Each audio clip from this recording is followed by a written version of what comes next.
Hello all, welcome back to another video of the Premier League Arena. Today I'm going to discuss Manchester United woes and why everything is going wrong for them.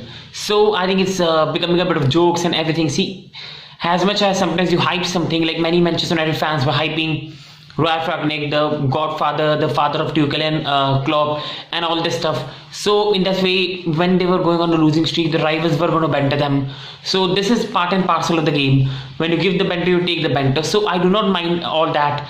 But overall, proper analysis are also required that what's going wrong. And overall, for me, in my opinion, as a Chelsea fan, Rangnick is the last problem that Manchester United fan base should be discussing. He's not been a proper manager in his life. He has always been more of a director of football who has helped shape the future of the club. He did a magnificent job at RB Leipzig, but you are really mistaken if you think he is the problem. He still has a lot of experience, and still there's a reason that Klopp and Tuchel respect him. He's still a very highly regarded person in footballing world. Now, Jose Mourinho has failed at Manchester United. Louis van Gaal has failed at Manchester United.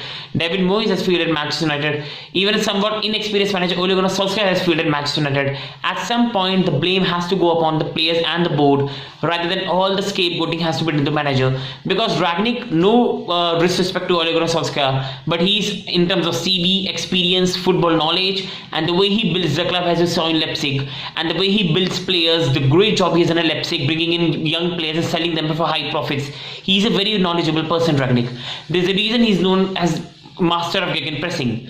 Now, with Manchester United, if you see their matches, there's just no intensity. They cannot run. They have no fitness. Now you see Jurgen Klopp's side at Liverpool, Pep Guardiola's side at City. They run their socks off for their manager. Whenever City lose the ball, they go again to win that ball back. That's what you call passion. That's what you call running around the pitch.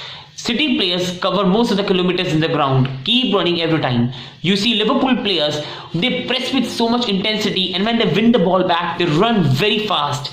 And whenever they lose the ball, they are like wounded loin. They want to get it back. You see Chelsea yesterday against Liverpool, on Sunday, against Liverpool. Chelsea had so much intensity. When the match started, they were like a pack of wolves, absolutely on players of Liverpool, winning the ball back, being quick. With Manchester United, you just do not see the intensity because they have been a counter-attacking side for so long. For the last 7 years, they have been a counter-attacking side. A side that sits back, they wait for the counter, they win the ball back, they put it to the striker, and then they go for the goals. And Ole Gunnar Solskjaer also, that was a passion of Manchester United. They used to win the ball back and they used to go quickly and try to counter with pace. But overall, they were not about pressing, they were not about intensity, they were not about fitness.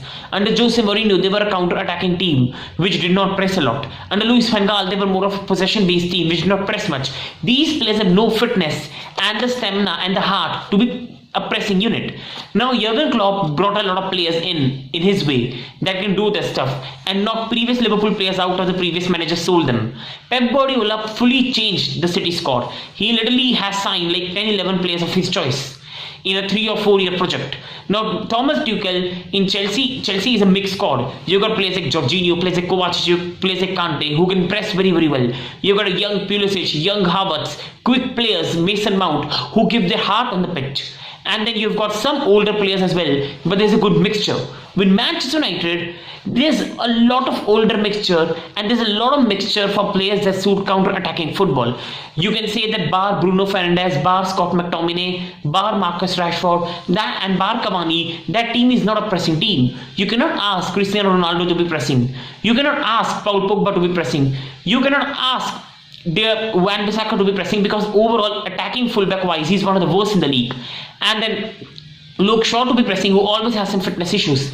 United just do not have a squad that can press as a unit. In the midfield, they need McTominay and Fred. But when they play McTominay and Fred, they have no natural DM and they don't have a proper midfield structure. But playing Paul Pogba leaves a lot of spaces behind. They need a midfielder like Moutinho, like Lemes, a DM that can go press, win the ball back, and along with that, also have energy on the field. They do not need players like Matic in the lineup, with no disrespect intended. They need someone who can be upfront and very quick. Now Marcus Rashford gives his heart on the pitch in terms of pressing, but his other aspect of the game are very poor, especially now in his bad form.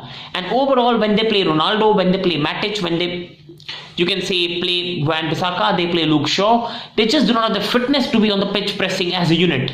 And that is why they are more of a counter-attacking team. Teams like Liverpool have Robertson, have Trent, has their fullbacks.